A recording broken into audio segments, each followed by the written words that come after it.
Finance Minister Mcebisi Jonas is calling for societal mobilization.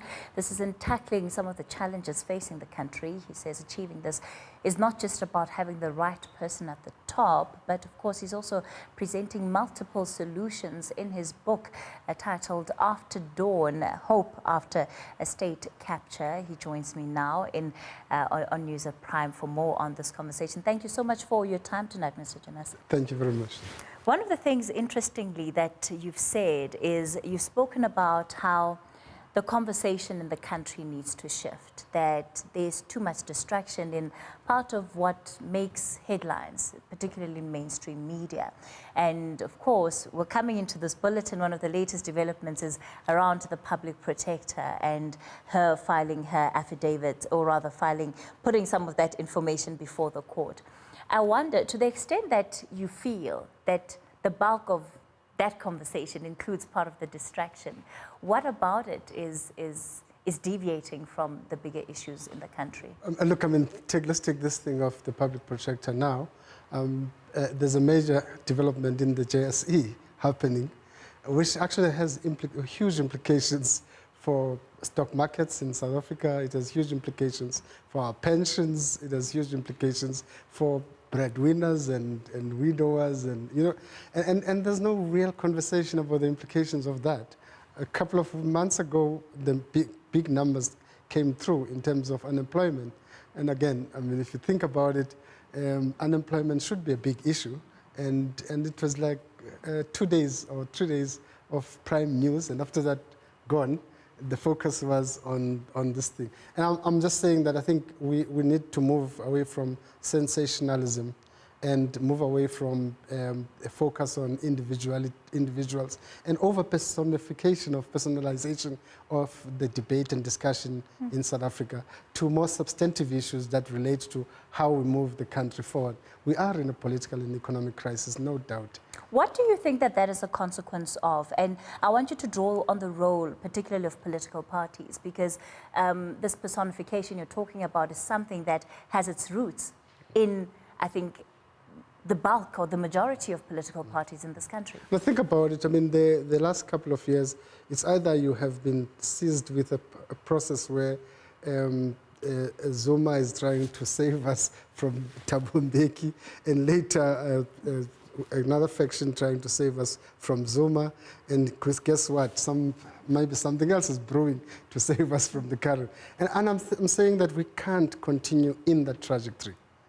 And in that period, if you think about it, our conditions have deteriorated to a very large extent. And I try to show the level of deterioration. From 2008, I mean, our economy has been on a steady decline, I mean, to a point where it is now. And there are no clear signs because, I mean, our narrative, growth narrative, remains very weak because that's not the conversation we're having as a country. By the way, I think, which is the thrust of the book, I'm saying the 1994 consensus, I mean, that actually ensured that everybody is accommodated in this great deal, has collapsed, I mean, quite frankly. And I want us to get to that in a moment, because it also points us to the kind of direction that you're saying the country needs to be headed in. But of course, we can't ignore or even downplay why the certain conversation has captured the imaginations of many South Africans, because it points to exactly, and it's something that you raise in the book, that we've had these consequential events where whatever's going on in the ANC affects the country, even as far as who leads the ANC. And you allude to the fact that for all we know, there's currently a plan for the president, for somebody else to come in and save us from Ramaphosa, as it were. To the extent that many people see that as a legitimate concern today, and they see it as jeopardizing the future of anything that can come out of the country in the next 2 years. Many people are not sure whether or not President Ramaphosa is going to be the president tomorrow. Precisely because of that, we have to shift the conversation. And we have to kind of create space for the president to engage the nation around important matters. And some of those issues are the issues I outlined.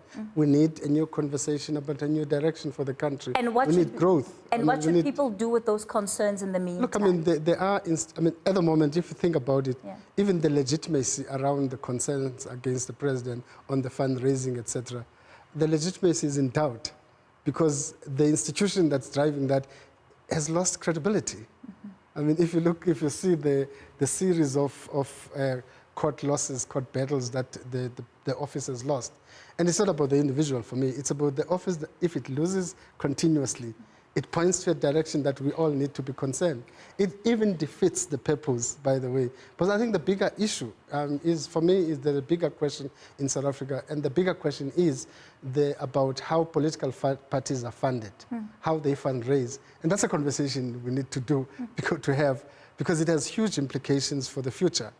I believe that, part of the state capture narrative, the corruption narrative, is also linked to party funding generally. So shift the debate to the real issue.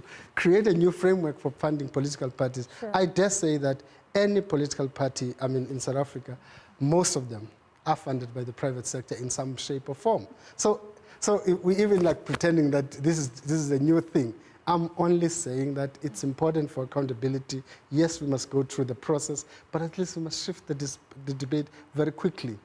Does this drive us not back to the bigger question, which is also an issue that you speak about quite extensively in your book, around the capture of the ANC? And you particularly say that some of the things that we've seen happen within the state would not have happened in the way they have if the governing party itself had not been captured. Part of the problem, of course, is that as you try to uncapture it, you actually face a fight back that is very serious. My issue is, let's shift the conversation. Let's shift the conversation. Issues that sure, that are confronted. But are the two mutually exclusive when you look at how intertwined they are and how it is almost a network, one interlinks to the other. So can all conversations, can they not all happen at the same time? No, they should. They should. But I'm saying there is a big deficit when it comes to growth issues.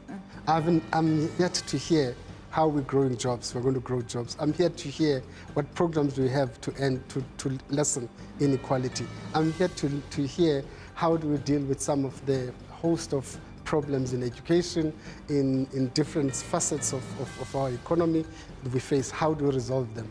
And that has to be a national conversation. In the morning, I was telling somebody saying that part of the problem is that we do not have a national agenda anymore as a country, unless you know one. Sure.